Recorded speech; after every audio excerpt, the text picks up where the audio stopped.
What's up, you gorgeous noobs? It's your favorite rage baiting pleb here. Wait, rage? That give me an idea. Editor pleb, drop the intro so we can get started. Rumble in the pot, thick steam in the air. Season it heavy, got the spices to scare. My siege drops fire, watch the towers crumble. Archers take flight, but they fumble in the jungle. Blades clash loud, infantry in the grind. Cavalry charge, but they fall behind. It's the flavor of war, every bite is a lesson. Pew-Tang Clan's the ultimate weapon. Pew-Tang Clan ain't nothing to mess with. Pew-Tang Clan ain't nothing to mess with. Okay, let's talk about rage and rage accessories. Dang it, Bobby. Sorry about that, couldn't help myself. So today's video, I'm going to be building upon Wick Gaming work and wanted to take a moment to thank him for all the work he did many years ago on this subject. So let's introduce the mechanics. Rage cycles are typically 1,000 rage requirement to activate with a rage cap of 220 rage per turn. So how do we get rage then? Well, for every range basic attack, we gain 86 rage. For every counterattack or ranged counterattack we deal, we gain 16 rage. Then the game has a compensation mechanic that can give you up to 20 extra rage per turn. Then you have accessories, talents, and commander skills. Okay, so let's tackle range basic attacks. With a 1,000 rage requirement, and if you only gain rage from these, it will take you 12 seconds to launch your active skills. Okay, now let's look at counter and ranged counterattacks. And remember, we get the rage when we deal this damage, not take it. Now let's look at two reports here. So on the first one, we can see we are not dealing any type of counterattack, only taking it. So when we are not getting hit, this means our baseline for rage gained stays 86 rage per turn. Side note, John should have a 15% increase to rage speed gain, in meaning he gets about 99 rage per turn. This gives him a faster rage cycle than normal by 2 turns. Okay, now second report. We can see here the enemy deals an attack to us from melee range, and we are dealing counterattack damage. So this puts our 102 rage per turn in this situation, which brings us to 10 turn skill cycles.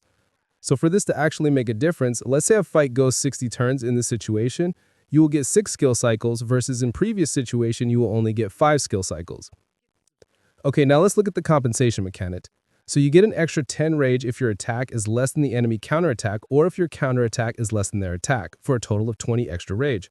Well, since range does deal counterattack, on average, at most, we can only get the 10 extra from our attack being less than their counterattack. In most situations, this shouldn't be the case though. So you guys can start to see the disadvantage range combat is in when it comes to rage. Now let's look at accessories. And we have two options here. Both give 50 rage. Horn has a 30% chance to proc and has no cooldown. Wardrum has the 3-second cooldown, which is not bad actually, that can proc up to 4 times per skill cycle with 12-second cycles. However, this is unlikely. What is more likely, however, is that drums also gives rage to yourself and to allies. So if you have 3 drums going, odds are that's extra 150 rage per turn, plus horn is likely to proc 1 to 2 times per cycle, so that's around 200 to 250 rage per cycle. Okay, now skills. You have commanders like Babur and Narses who give extra rage after active skills, and John who gives extra rage speed gained. Now talents. We only have rage gained from launching basics in the support and skill trees currently. Both give 9 rage per turn, bringing our total to 95 for a basic.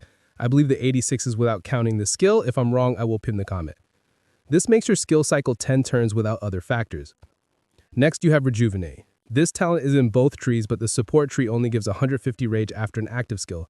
This will cause you to hit the rage cap at least 2 turns per cycle after the first cycle. The skill tree version only gives 60 rage after an active skill. Now for the skill tree, we also have Feral Nature, which gives 100 rage when activated. It's triggered off basic attacks with a 10% chance to activate with no cooldown. So what is our goal with rage? Well, I think a good goal is to get you cycled down to 7 or 8 cycles. And to get a 7-second cycle, you need 143 rage gain per turn, but this is averaged out. And you're less likely to overrage with engineering. Now let's say we do 8-second skill cycle, that's 125 rage per turn on average, which is actually very easy to do by utilizing a lot of these tricks mentioned above. So why 8 seconds, you might ask?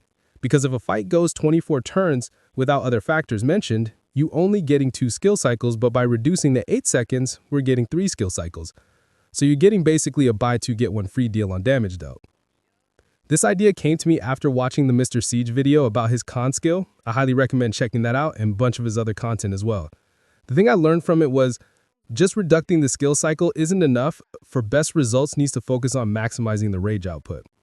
I also want to mention that maximizing for this specific thing might lead to less efficient trades, but will bring more kills. So if you don't have the speed ups or resources, you might want to opt for more efficiency. I also want to take a moment to say thank you to the Siege community and content creators. Dark Siege has been amazing and been a huge push for me to keep doing videos. And of course, Mr. Siege, who is the pioneer for the Siege community and has really built an amazing community.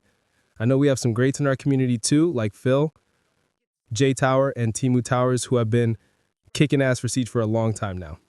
Well, like always, drop a comment with your thoughts if you agree or think I'm a noob. Don't forget to like and subscribe. Pleb out.